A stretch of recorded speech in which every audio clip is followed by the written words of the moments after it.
नमस्कार, रामकृष्ण हरी आणि श्री स्वामी समर्थ. शुभ सकाळ सगळ्यांना. तर बघा, निवृत्तीचं जेवण होऊन मस्तपैकी चाललाय आराम. आता किती दिवस घरी? ओय अरे बोल. व्हिडिओ मध्ये यायचं तर इतका कंटाळा आहे बाबा, पायाचं काम नाही. फक्त त्याचं चालू आहे विठ्ठलाचे कपडे शिवणं आणि विठ्ठलासाठी ते कपडे शिवणं. फक्त हे काप खूप करणं आणि मशीनवर बसणं, तितकंच काम चालू आहे त्याचं.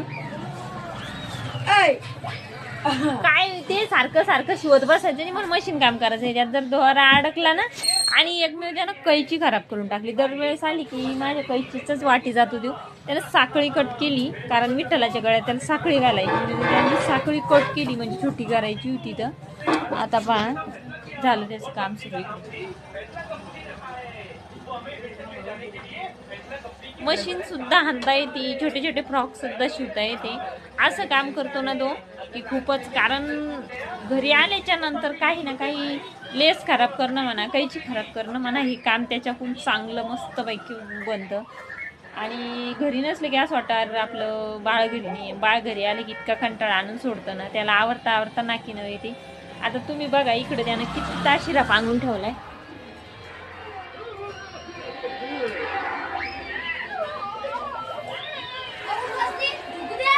दाखवते ना दम ना.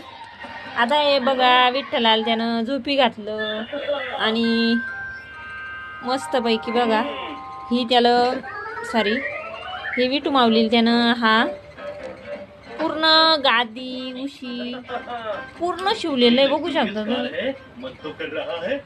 आणि हे बघा राख्या तोडल्यात, त्याचे ना हार पण बनवला. खूप म्हणजे खूप साहित्य आणलेलं आहे त्याच्या आजीनं, पण त्यानं परत याच्यामधून काही वस्तू काढून त्याचा पण उपयोग केलेला आहे. आता ही उशी, हे खाली गादी पण बनवली, पूर्ण याला लेसचा वापर केला. आणि आता काय करून राहिला आपण पोहतो. काय करायचं आता? काय कापायचं करे? पाहते कसं कैची खराब करून टाकली सगळी यानं. आता काय शिवायचं नेमकं? तर चला, तुमचे पण मुलं अशी नटकट आहे का?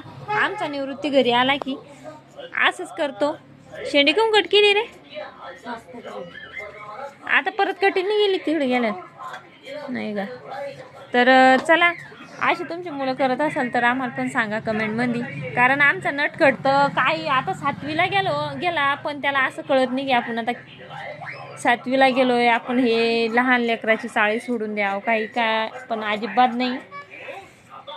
तर विठ्ठलाचं खूप वेळ लागलं त्याला. सारखं झोपायला जवळ, खायला जवळ, सगळं जवळ जवळच. शाळेत गेल्यावर आता काय माहीत काय करतो. तर चला बाय.